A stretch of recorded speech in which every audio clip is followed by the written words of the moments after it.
Oh man, oh man, oh man, oh man. What did we learn today? Anything good so far? Yeah? Good. I just got here. What's up? I just got here. Thank you to HyperFast for bringing me. You guys are amazing. And I've been here for a little bit, so I've been able to listen to some of the videos, everything. Like you guys should come to New York. You know? One, it would be way easier for me to do this. That's where I live. But two, like this stuff needs to be in New York. Like these trainings, the coachings, like everything, like going down to Florida with these guys for an entire weekend. Like that's pretty insane. Like it's totally, totally priceless. So maybe I'll do that. You guys, you'll bring me down to Florida if I pay you out there, right? Yeah, okay? Okay, good. All right, we're gonna talk about it afterwards. Yeah. So what's up? So who in here watches $1 Million Listing in New York? So you seen it? Yeah.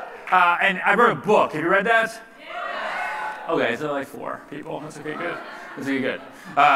It's crazy, actually, because I just did this, the VIP luncheon, and got to have a really, really cool chat with a bunch of people over there, which was awesome. And one thing that we kept talking about kind of at lunch was like goals for next year, right? Like what we do kind of going forward into 2020.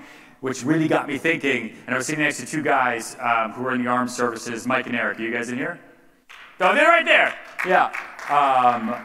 Which is insane, and they were telling me how 10 years ago, they were in the armed services, right? Crazy. And now they're here selling real estate, and it completely changed their lives. And here I was thinking, okay, well, 10 years ago, 2019, 2009, I was still hand modeling, and I was still... Are they laughing at me? How else do you think I'm going to pay my bills? I was in New York City. I had absolutely no money. I think a lot of people have this idea of me when they see me on television or the vlog or on social media, and they just think like maybe I was born in a suit. You know? I was not born in this suit whatsoever. I was born in Texas, and I moved. Shit. I was born in Texas on a mattress in my house, and I moved 8 times before I hit 4th grade. We bounced from house to house to house to house to house, and then I grew up a little bit outside Boston, and the only thing I was ever really good at was theater. It's like the only thing. My parents made me take every single class, just to let you know kind of like who I am and what you're dealing with. Real estate was by far the furthest thing in my mind you could possibly think of. Like if you would go back in time 30 years ago, 20 years ago, and tell young me one day in 2019 you were going to be at the HyperFast event talking about real estate and how you sell in New York City, I would think you're fucking crazy. Because it was just so far away from me. But the one thing I was good was theater, and I would make these little movies with my little brother, and I kind of do the same thing now. It's not my little brother, sort of. And my parents made me play every single class. I did play every single sport, right? I was the tallest one in my entire family. My parents made me play every single sport. But I was kind of overweight, and I didn't really like sports. I like watching sports, but I wasn't really good at them. So I had this distinct memory when I was in 5th grade of playing baseball because I had to. I had to play one sport a year, right? To see if it would stick for me. My parents wanted me to be well-rounded. And I was like right field, and I remember my dad coming out, grabbing my hand in front of everyone and telling me, this sport is not for you. And pulling me off the field. And you laugh. Yeah, it's funny now, isn't it? Yeah. Ruined my life in 5th grade. Girlfriend that I thought I was going to have was like, that guy is a loser. But I was good at like playing dress up. You know, I was good at doing like kind of the community church plays and things like that. And so then as I got older and older and older, it was the only thing that I was really good at. So I went to school and tried to do theater, and I liked it, right? I kind of, to be honest, and to be a little bit vulnerable for a second, like the reason I liked theater and the reason that I liked kind of doing plays and doing little films was it gave me the ability to be someone other than myself. And I think for a long time, I really didn't like myself.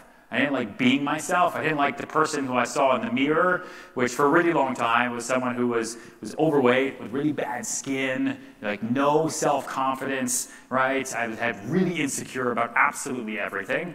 And that was who I was for a really, really long time. But if I was doing a play or a little movie or something where it didn't depend on the ability to throw a fucking ball, Like, I could go away for a second and become somebody else, right? And through improv, I could pretend to be in different situations, and I got to learn how to work with people, even though I'm really very much an introvert on the inside. I don't like big groups of people. I don't like walking into rooms and trying to figure out what I'm going to say to that person, because do they even care about what I'm going to say? It really makes me uncomfortable. But when I put on, like, the costume, it worked. And so that's what I went to college for. And then when I graduated college, I said, you know what? I've got one life to live. And the quote we just talked about at lunch was, I'd rather regret the things I did than the things I never tried. Like, I live and breathe by that. And I said to myself, okay, I could go home to Colorado. Who here's from Colorado? Oh, hey, Colorado. Yeah, the two right here. Yeah. I could go home to Colorado where my parents had moved, okay? And I could have painted fence. And I could have married a cowgirl and then died. Like, that's the way my brain works. Like, I think so far ahead into the future. I'm like, okay, if I do this, then that's going to happen, and then that's going to happen, and then that's going to happen, and I'm going to die, and no one's going to care. And that's the end of my life. So I can't do that. So I had a little bit of money saved up from working in construction every summer since I was a little kid. The rest of my life. If you've ever carried an 80-pound bag of roofing shingles up your shoulder for 60 days, every day in the heat, you know what I'm talking about. And I had a little bit of money saved. Wanted to do with my life. All I know is that I went to school, went to college. I kind of like theater. I should probably go try that out. Actually, I took the LSAT to go to law school, bombed it. Totally bombed it. Studied, did everything, and then was able to go to my parents and say, listen, I got a 147, what do you want from me, right? I think the one school I actually applied to and got into was like the Phoenix Online Law School. If you've seen that commercial. Like, I think they took me without the application actually going in, so you should check that place out. Be careful if you meet lawyers from that school. And so I had to figure out how I was going to make money in New York City. I had two roommates. We lived at 354 East 66th Street. This was in 2006, apartment 3A. I remember every single address, by the way. And we took a one-bedroom and we converted it into a three-bedroom, right? And honestly, I don't know why I'm getting so personal with you people. I don't even know you. Like, one of the first things I did when I got to New York City was find a dermatologist, because I was like, I can't be an actor in New York City with really bad skin, and I got to figure this out. So I found a dermatologist, and it was like the first thing I did. Then from there, I went and found a person to do headshots, and I decided that I was going to make this my business. Like, okay, I don't know anybody here. I don't have any connections here. I'm going to figure out how to become an actor in New York City without a leg up. Sounds super, super easy. Both of my roommates were both paralegals and were on tracks to then work at law firms, and so they worked all the time. And my dad told me one thing when he came and dropped me off in 2006 and saw our terrible, terrible apartment. He's like, no matter what you do, you're going to work harder than they do, you're going to wake up before they do, and you're going to go to bed after they do, because you don't have a job. You're an actor, right? Which to my dad meant prostitute, right? But like, I don't think we never talked about it. It wasn't like the conversation we had where I was like, I'm going to an audition, and then he would cry just a little bit. But I took that to heart. I was like, okay, if I'm going to be successful in this business, I'm going to work harder than my paralegal roommates do, who both work at corporate law firms. So I would wake up at 5 or 6 a.m., depending on the day. I would go to Actors Equity auditions at 42nd Street and stand in line to be seen to possibly play a clock in a play, right? And then I would sit there for 8 hours and then not get cast because, oh, they'd already cast that part 3 weeks ago, but because of union rules, they had to have the audition anyway. And I would submit myself for the most random things, little things here and there. Actually, I did an internet reality show called Intern. If you look it up on CBS.com, I think it's still there. And it was to find the next soap star. And I did Intern Season 2. There's a fact about me you didn't know. I got onto it was an acting show, a reality show, where you'd have to audition over and over and over to see who would get onto the soap opera. And in each audition, they would fire one of us. It was the worst experience of my entire life. Because you do an audition, and you're like, okay, please don't get fired from an acting show. That will be the worst thing ever. Years later, please don't get fired from a reality real estate show. That would be the worst thing ever. And somehow I won that show. I got voted on by America, or like the 5 people that watched it on the internet. I got onto the soap opera, and a few weeks later, they then killed me off. So my big break then died really, really, really quickly, and I was basically out of money. And so then, the only way I could figure out how to make money was with my hands. That's a true story. If you Google it, Ryan Serhant hand model, it's a real thing. From 2007 to 2008, right until getting into real estate, I made money as a hand model. All right? And I hope by now you understand, real estate was the furthest thing from my mind. Being a salesperson was the furthest thing from my mind, literally until August 2008. Because there's only so many hand jobs that I can give for $150 an hour, and doing the... What? My dad hasn't heard that one. No way. You can Google it. It's there. Not on the websites you think. It's there. I was holding phones for AT&T and espresso capsules, and I'd have to like go like this ever so gently. It's a really hard job, right? You laugh. Really, really hard. Physically demanding compared to anything I do now to sell apartments, by far. But I still had to figure out how to pay rent. And I'd given myself a 2-year window, and I didn't know what to do. And like I said, I don't want to bartend. I didn't want to wait tables. I didn't want to have a temp job. To me, if I got a survival job, if I got a job just to pay the bills, I'd be doing that for the rest of my life because it would get comfortable. And then you get into this comfort level of paying bills, trying to go off and do your own thing. And then slowly but surely, I'd end up just pushing off my dream. And I knew that if I left New York City, I would never come back. Right? New York City is way too hard, it's way too expensive, it is way too tough. And if I left because I needed to go save up some money or do something, I would just never come back. And then I'd die. Like, that sounds insane, but that's the way my mind works. It's like, okay, so I have to figure out how to stay here. And I had a friend, and this is in the summer of 2008, who said, listen, this theater thing that you like, where you like, you know, do your theater stuff with your people and your things, like, that's kind of what real estate is about. It's like, what are you talking about? He's like, real estate agents, you don't really do anything, right? All you have to do is meet someone who wants a house you didn't build, okay, and connect them to a seller who just wants to find a buyer. Or you have to go meet a seller who owns a house that you possibly didn't even sell to them, and then go out there and find a buyer, probably through other real estate agents. I'm like, that's not a job. That sounds so stupid. He's like, no, this is a real career.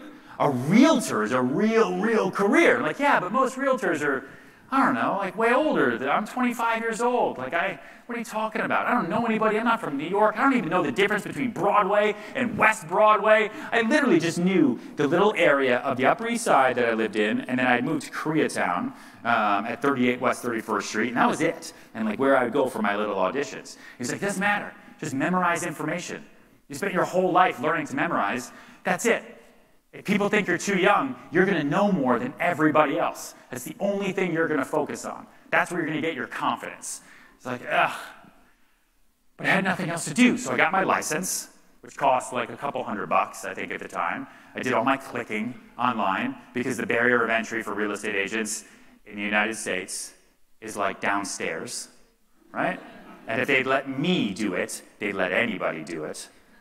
And I got my license, and I started on September 15th, 2008, which was the day that Lehman Brothers filed for bankruptcy.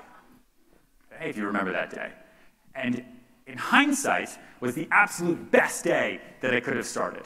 Because everybody was getting out of the business. The market was totally terrible for the first couple years that I was in the business. And to me, I just thought that real estate was really hard. It's like, the chances that my client is going to lose their job is pretty high, but I guess this is just how it works.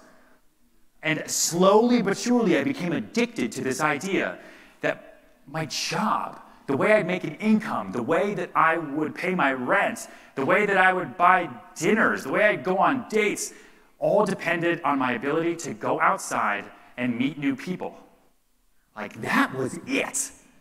Everything else was just memorizing information about buildings, learning the city so I could walk around, memorizing more information so people would then think I was older. I stopped dyeing my hair because I had to on the soap, so I had like this jet brown hair, which was weird, and let the gray hairs come out naturally because I started graying when I was 16, and I was always embarrassed about it before, but now people are like, you look older, except for your face, but the hair, you look like you have experience. And I was like, yes, I do. Yes, I do. I've been doing this for a long, long time, since yesterday. So my first clients are people I meet on the street, right? And all of a sudden, instead of waiting Actors Equity auditions and sending my photos in and doing all the weird stuff that I was doing, I found myself to be way happier showing people apartments and going out and trying to network and meet other people who had apartments to talk about or houses to talk about. And I knew nobody, so I had no barrier of entry. There was no shame for me. I could just talk to anybody, like, oh, I know a broker already. I'm like, well, where are they? They're not here. I am right now. Let's do this.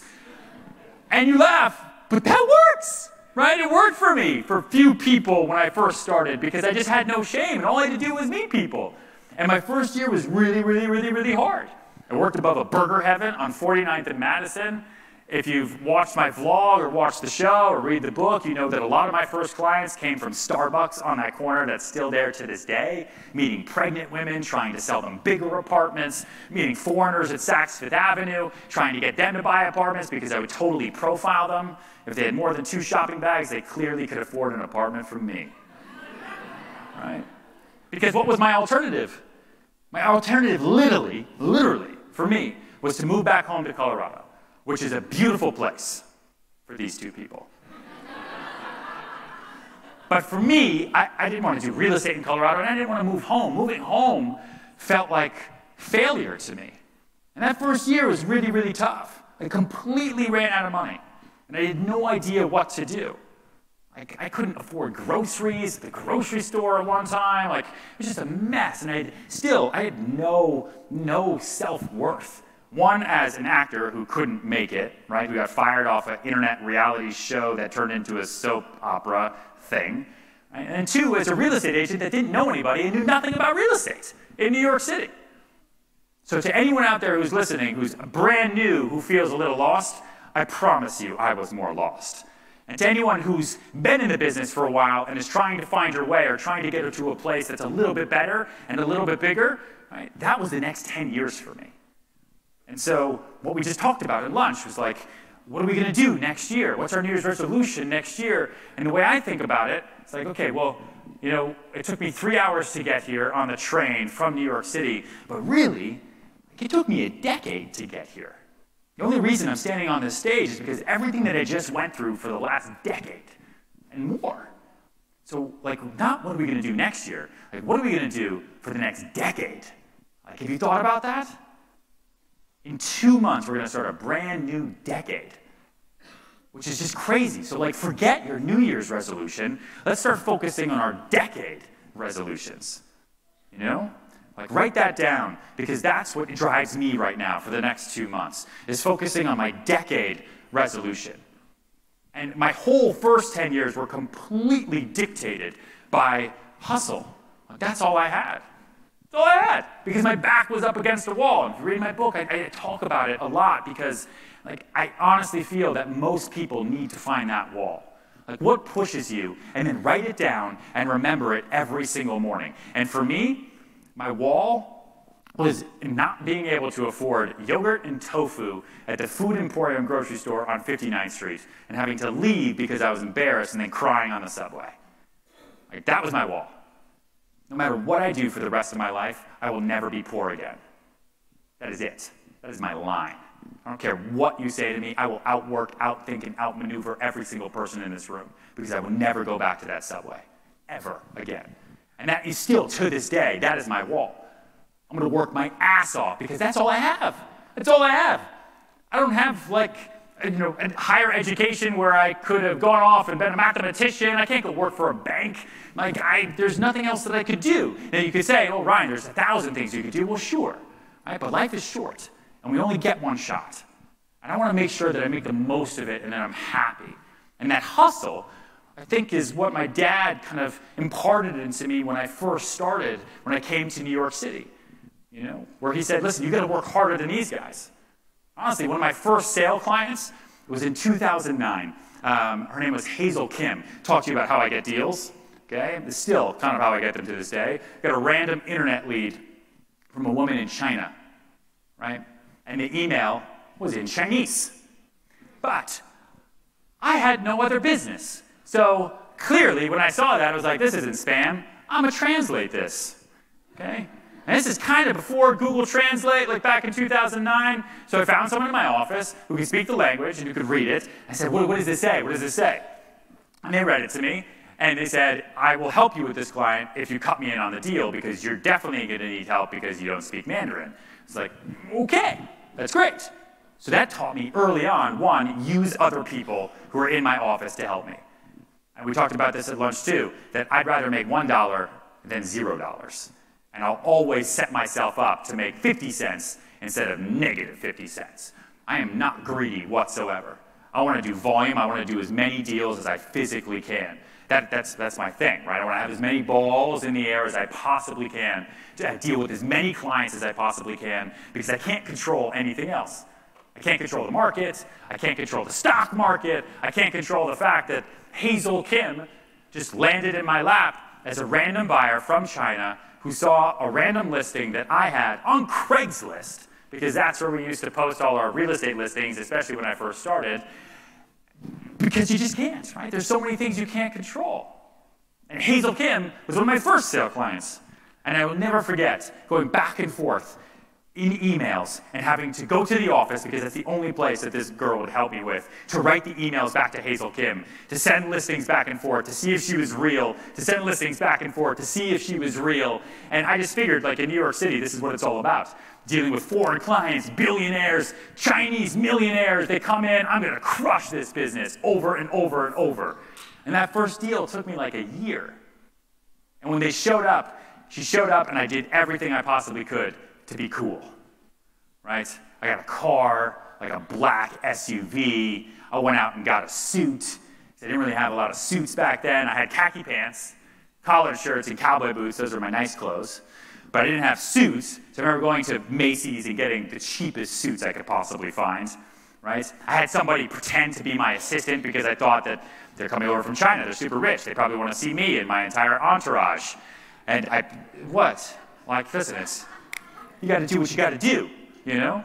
Had this whole tour set up with them, and they barely spoke English. And they came with 3 of their kids. And they were jet lagged the whole time. So most of the time, they were super sleepy, and then they would nap in the car while we were going from apartment to apartment to apartments. And there's me only doing tiny little rentals, $1,000 to $3,000 a month rentals, having to, every time we pull up in front of the next listing, gently wake them up. Say, Mrs. Hazel Kim, we're now at 350 West 42nd Street. I'm sorry to wake you. And then she'd have to wake up her husband, and then we have to wake up the kids, and they'd all get really, really angry, and slowly but surely we'd get out of the car and go up and see a 2-bedroom. They wouldn't like it, they'd hate it, they'd yell about something, we'd go right back to the car, and they'd go back to sleep. It's very much like, it's burned into my memory. Because at the same time, I was really excited to have a buyer. Like, this is what real estate's all about. I got a Chinese millionaire buyer from the internet. That's awesome. I'm going to get all of them. There's billions out there. All I got to do is figure out how to market to all of them, and then maybe they'll all email me, and then I'm going to get a bus with beds in it, and I'm going to be the broker who picks them all up at JFK, and I'll be like, hey, you tired? You want some real estate? Jump on the Ryan bus. And I'll have it translated and everything. Yeah, I think outside the box, okay? Still haven't done that. Still need to do that, by the way. I'm going to make a little mental note to myself. And eventually they found this apartment at 80 Riverside Boulevard, which is on the Upper West Side. Apartment 21L, as in Larry. And it was asking $2.5 million. And obviously, it's 2009. The market is on fire in a bad way, like it's burnt down to the ground. Not great, right? No deals were getting done. And so they offer 1.5. Okay, so $1 million off.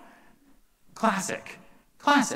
Like, I've only known a good market in my career so far for like 2 years. And even in those 2 years, which is probably 2012, 2013 in New York City, it didn't feel like a good market, right?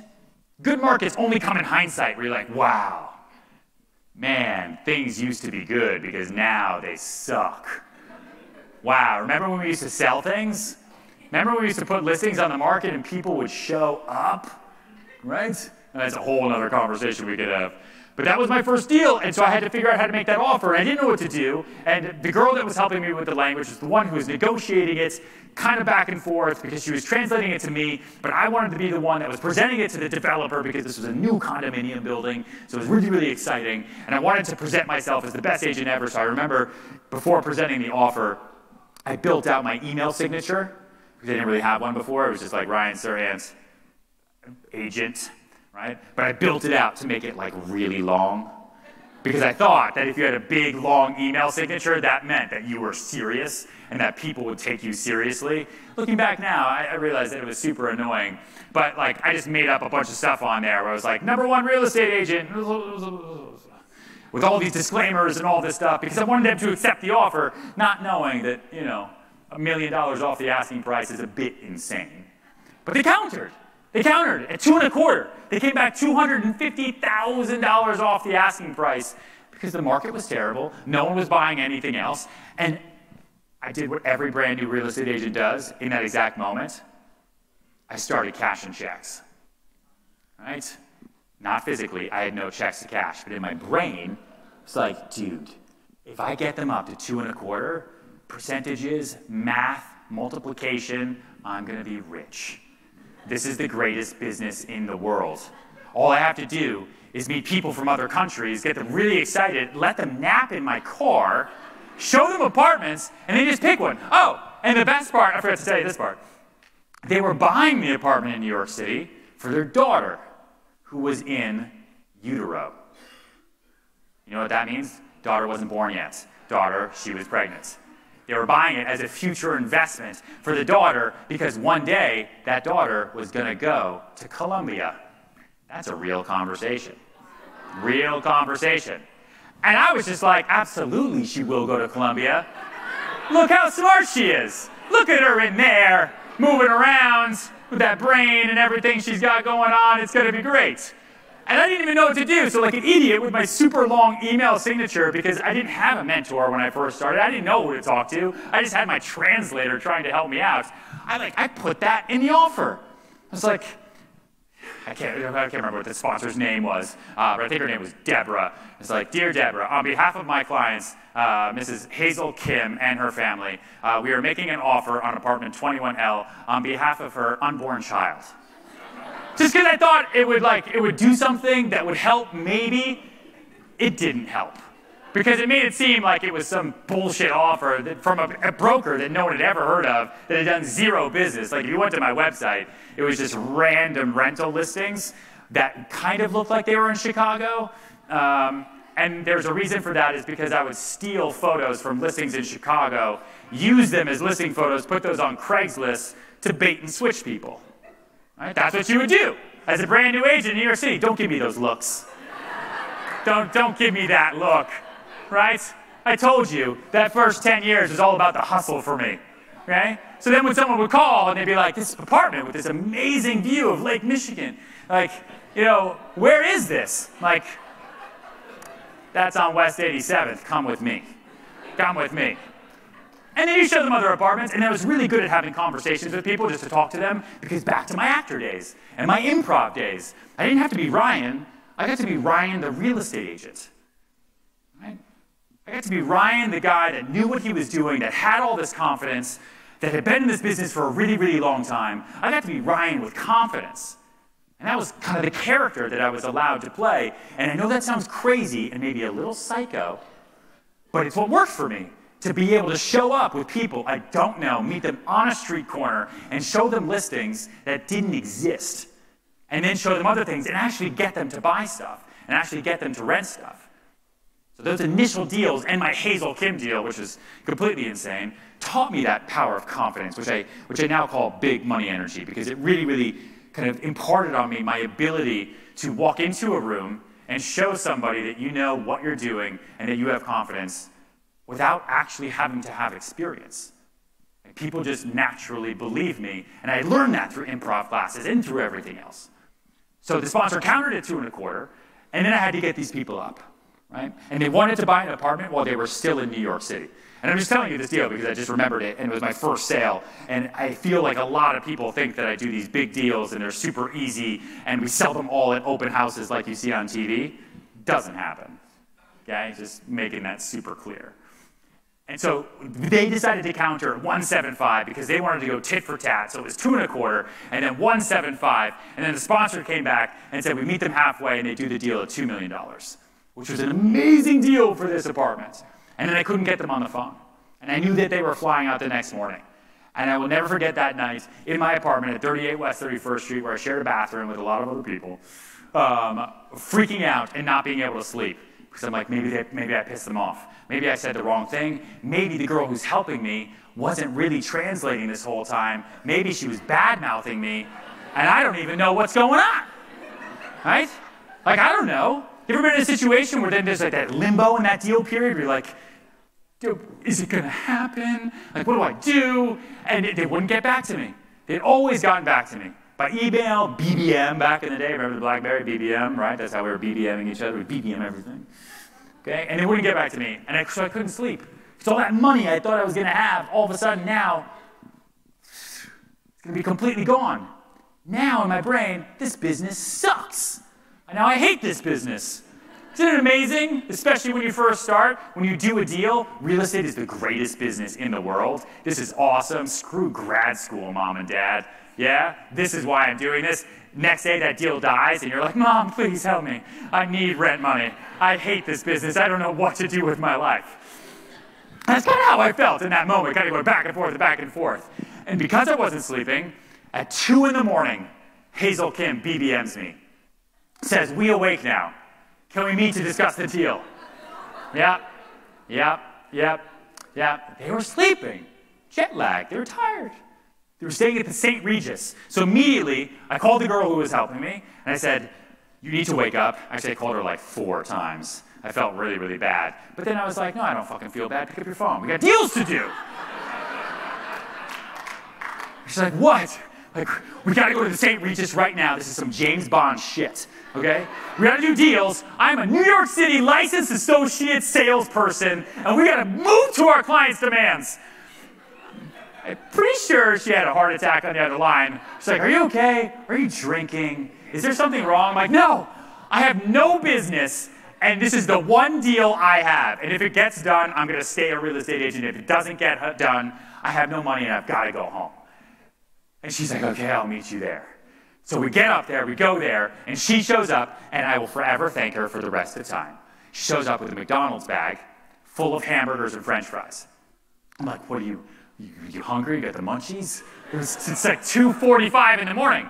She's like, no, they're tired, they're jet lagged, they're in America, they're gonna want McDonald's. I'm like, ugh. And in my mind, I'm like, this is terrible, this is awful, this is gonna be bad. I'm gonna walk in here with this bag of middle of the night McDonald's. The minute we walked into their suite at the St. Regis, all the kids ran up, so excited for their food. And she looked at me and she gave me one of those looks that's like, you know, my split just went up. You know those looks? You know when you co-broke a deal and like you're about to lose it, but then the other agent who's helping you gives you that look? In your mind, you're just like, why are they looking at me that way? But you know they want more money. Yeah. And so we talked. Well, by we talked, I meant I talked slowly. She translated, and they agreed to do the deal for $2 million. And yeah, right. And then, what no one really talks about in real estate school, because you spend a lot of time talking about ethics and rules and this and that, is like the process of actually selling a home. Okay? And in New York City, we don't do contracts. I didn't show up with a contract.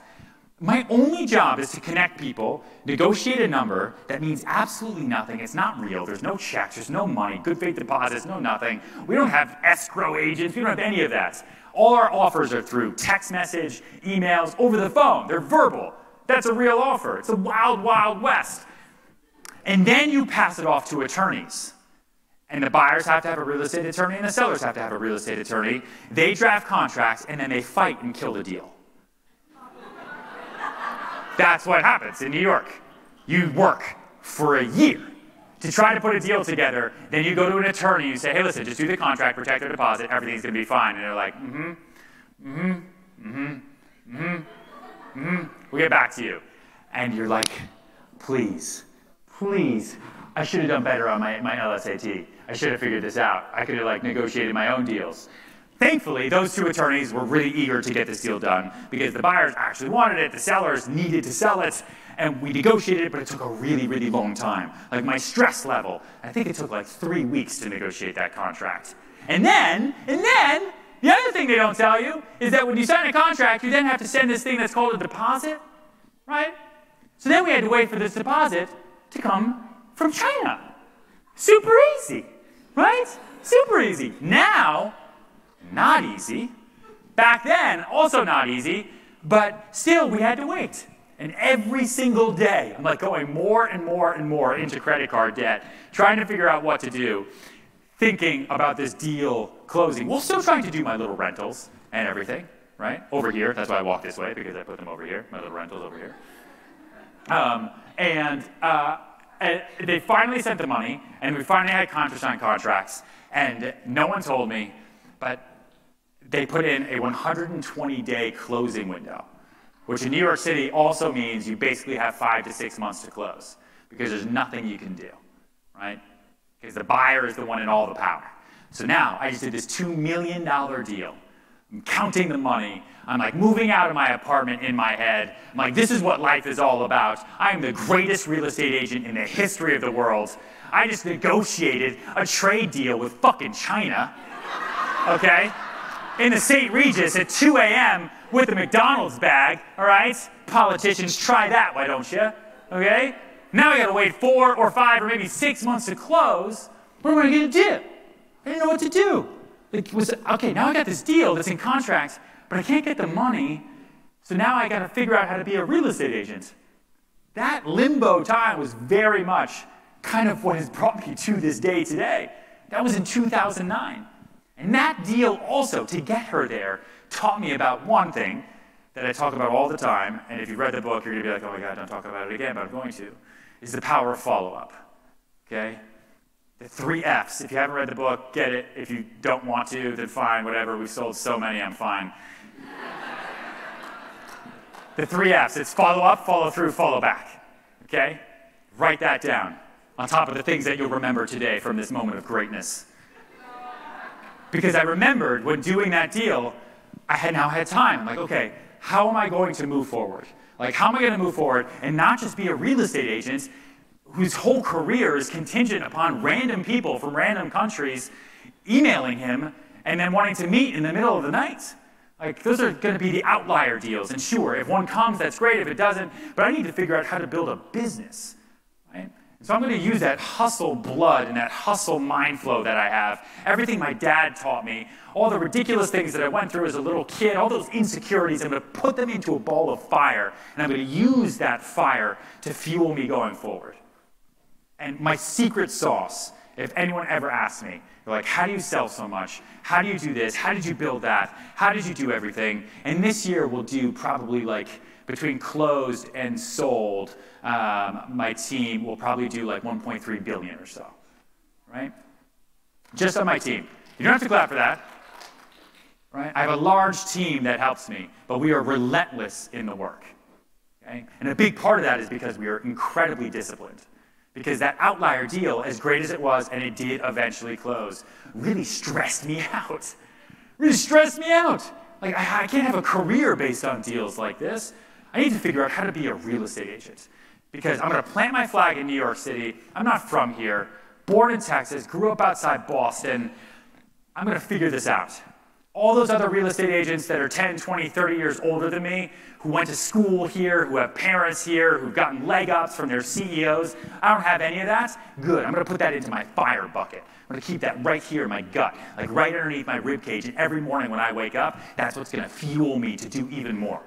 Even if the market tanks, even if that seller drops off the face of the earth, even if that buyer then goes and buys another house with somebody else, which is going to happen over and over and over and over. And so I made sure, just like I did with Hazel Kim to get her to New York, that I would follow up with everybody until they die. if you know me, and if you're in my database, you know I will email you over and over and over and over. And I don't just email people with nothing.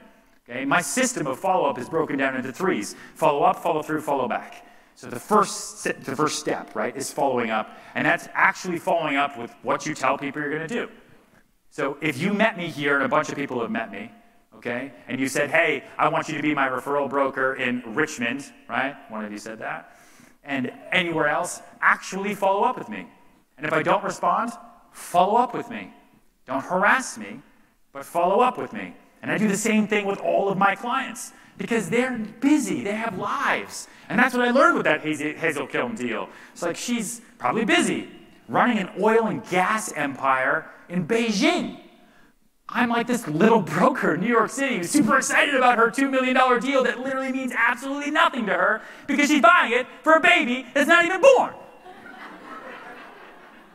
So I got to stay on top of her. I got to make sure that she knows I'm the greatest real estate agent in the history of the world.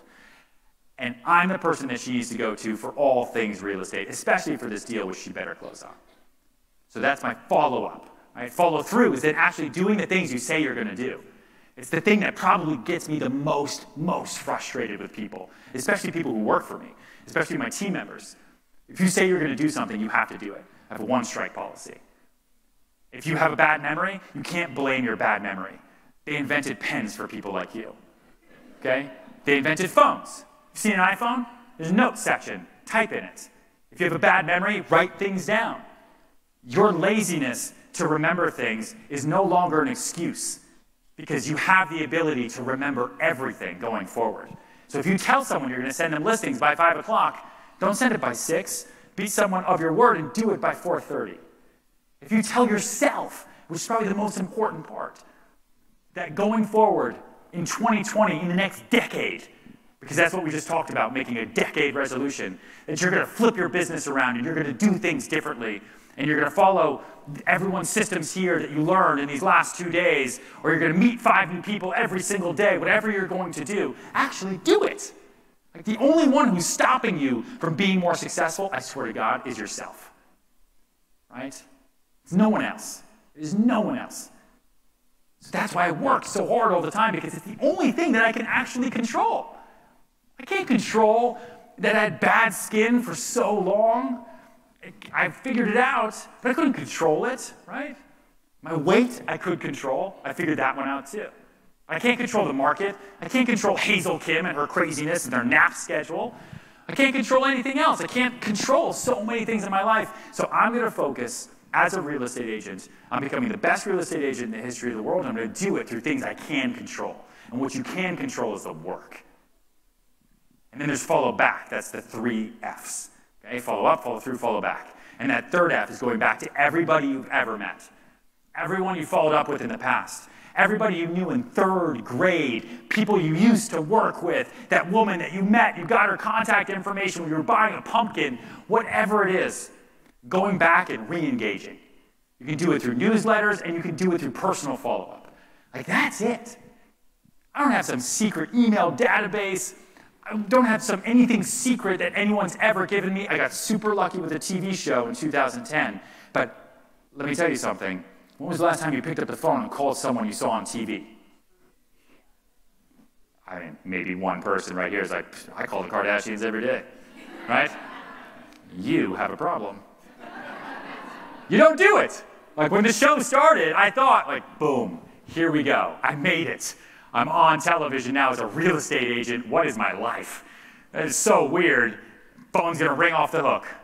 Not a single person called. No one called.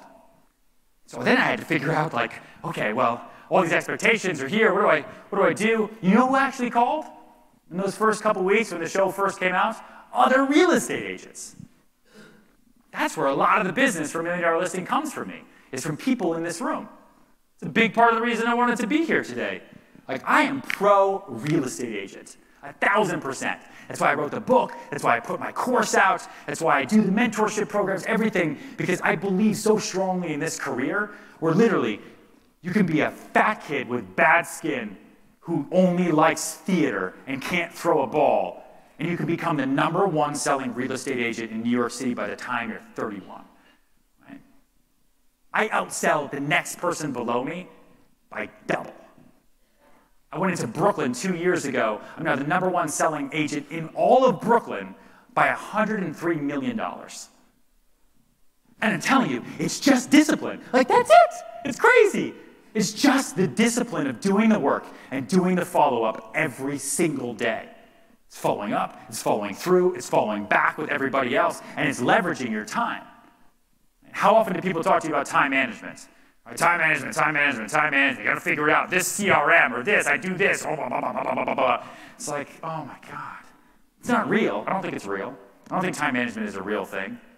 Okay? I think you wake up, you live your life, you go to bed. We do the absolute best we possibly can.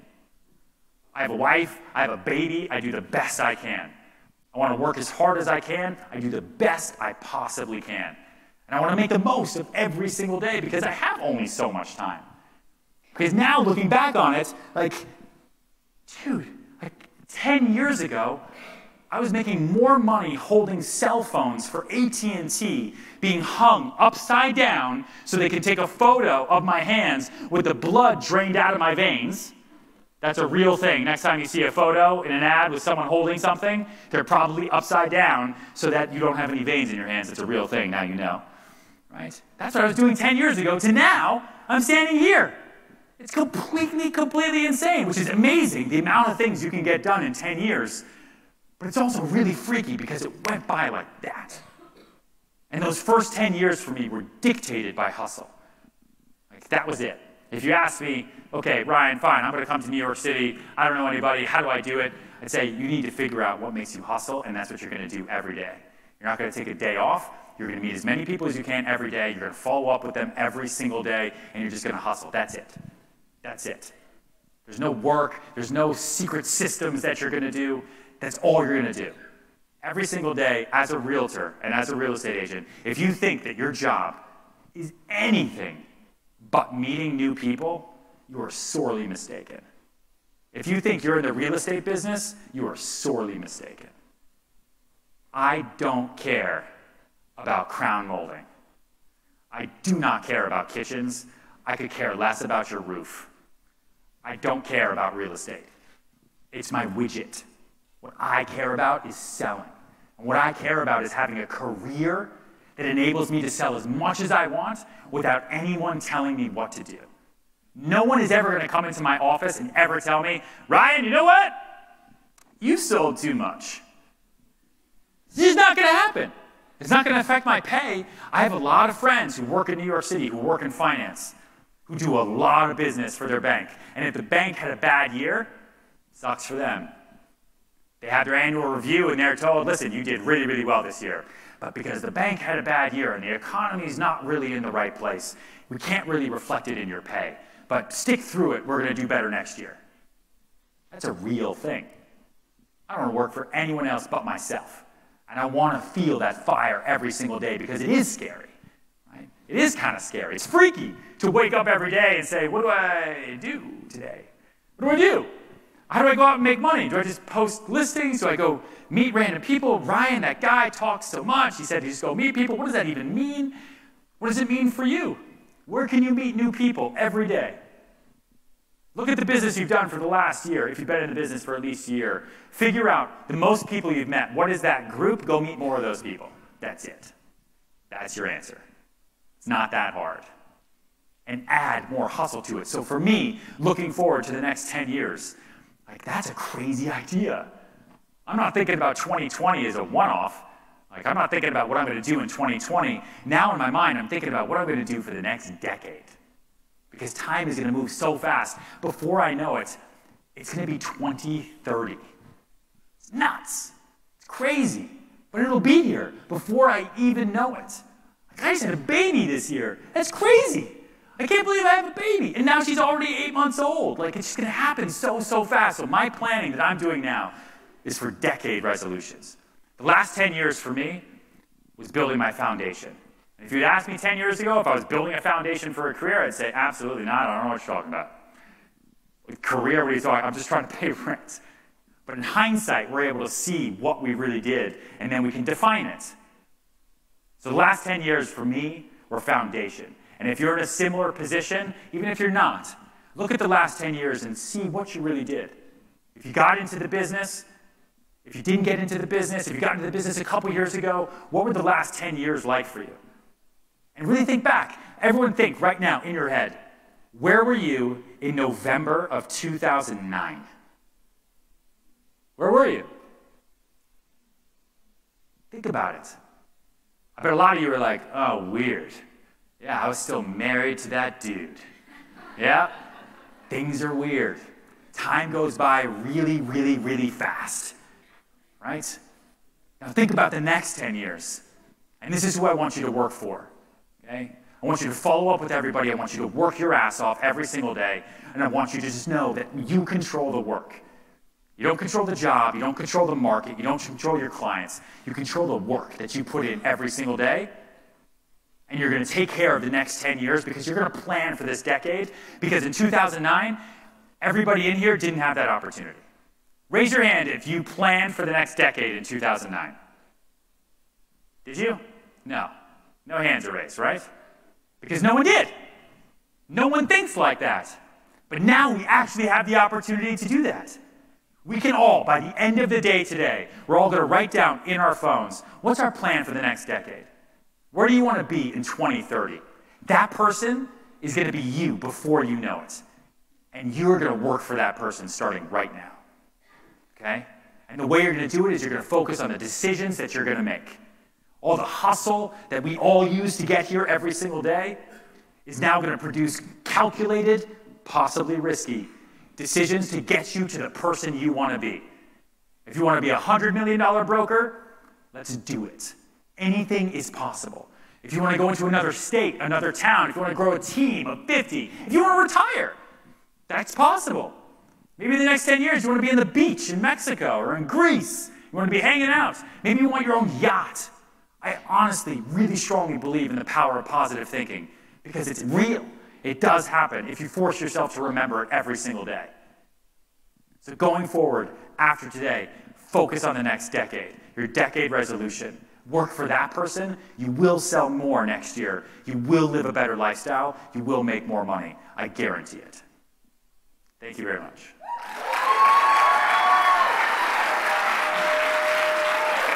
I think we're going to do a Q&A or something now. Thank you for tuning in to this episode of the HyperFast Show. Subscribe to us if you want to make sure you get the latest and greatest HyperFast shows. And remember, we love reviews. Reviews help us bring better and better guests and improve our shows. So give us the good, the bad, and the ugly. We hope you enjoyed the show, and we will see you next time.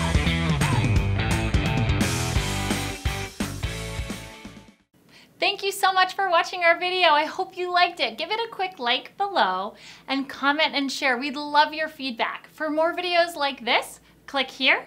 And to subscribe, click here.